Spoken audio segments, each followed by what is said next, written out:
车底空间狭小，光线昏暗，所以我们需要深蹲探头，借助电筒光才能更好的确认每一个配件的状态。这就是车辆的刹车片，我们叫它闸瓦，它通过与车轮之间的摩擦实现制动。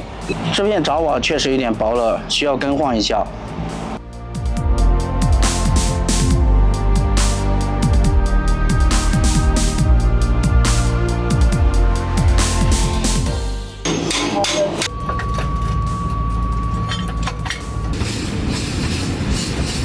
我们在渴望坚守一定要干好，让我们的坚守保障中老铁路货运列车安全运行。